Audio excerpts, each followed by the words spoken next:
Hey guys, what's happening? Thanks for tuning in, coming back and watching. I appreciate it. Hope you're doing well, staying safe, taking care of yourself, all those kind of things. And if you're new here, I'm Jim. It's great to meet you. I make tutorial videos here every week showing you how I edit my photos using various software products.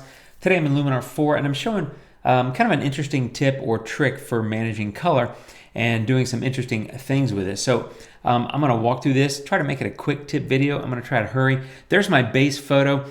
A semi-long exposure, a couple of seconds, whatever, of like a passing bus in Nashville, Tennessee. I like the photo. I like the scene. I hate all the orangey yellow. It's just too much. It's not my kind of thing. So I'm going to do some editing here and try to control that. And then I'm going to show you a tip here in a few minutes about what I can do to really control and isolate the color in that section of the blurred bus, because that's the part I kind of don't like the most. So I'm going to make some edits here with the light tool and kind of get my photo kind of going in the direction I want it to go. And I'm kind of looking at my notes because I can never remember all this stuff. So something about like that is kind of my starting point. And I feel like we've come a long way. There's before and after, looking much better. Next up is going to be in the color tool, and I'm going to go here to orange. I'm going to pull that saturation down a little bit. It's just too much orange. As I said, I'm going to do the same thing with the yellow. So pull that down a little bit. So, maybe about like that. Now I'm going to pop over to blue and I'm going to pull down the saturation a bit, but I'm also going to pull down the luminance because I want to make it a little bit darker to make it appear to be a little bit later at night than it was. So we've done a lot in the color tool. There's the before and there's the after. I think I got a little bit better control of the color and the light by adjusting the luminance to the blue. Now I'm ready to move on. Next thing is a little bit of details. I'm going to give the medium like a 15, 17, something like that, and about the same on sharpen. Just trying to punch up that detail a little bit. So there we go. There's my base layer. There's before and after. And with that color tool, you can do a whole lot, but I'm not done. That is my new base photo. Now what I'm going to do is I'm going to go add a new adjustment layer, and I'm going to say plus add new adjustment layer. And let me show you this tip. Okay, here we are on the new adjustment layer, and what I'm going to do is I'm going to go straight to the color tool.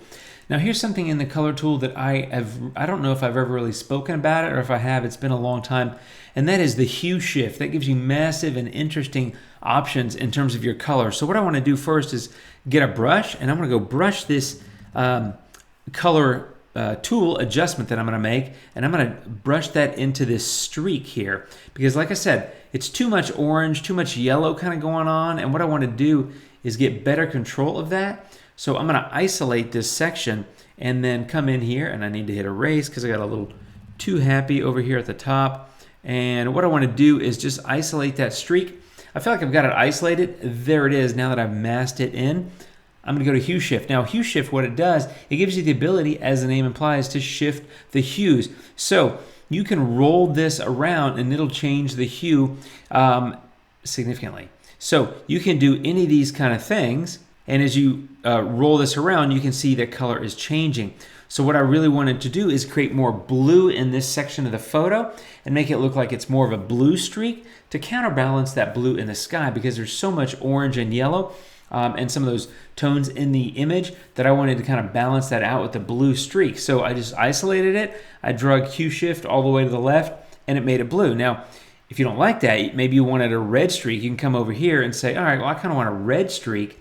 Well, there's my red streak. So what I've done is just masked that in, isolated that, and now I'm just rolling the hue around until I find something that I like. The red hue shift looks good, and there's a lot of different things you could do. If that goes back to the way it was, right, which I don't want. As I go through here, I'm making it green, which kind of looks terrible, that sort of thing. I really like the blue because it counteracts or balances the photo out. I felt like the photo, let me turn it off to show you. This side of the photo was so orange and so yellow, and you just have that little triangle of blue in the sky that I really wanted to do something to offset that and create a little bit more balance. And I felt like making the hue shift here on that blur of the bus would help because it creates more blue. So whether or not you like the blue, that's okay.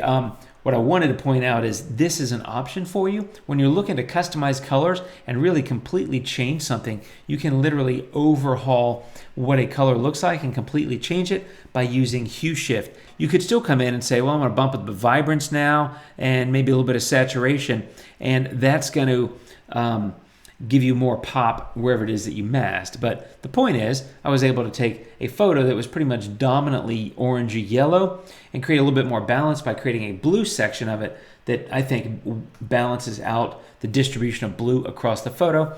And that's it, really, my friends. A quick tip about using hue shift and how it can dramatically alter the look of a photo. Don't hesitate to experiment with it, have fun, that sort of thing. And I'll see you really soon. Thanks for watching. Have a great day. Take care, and adios.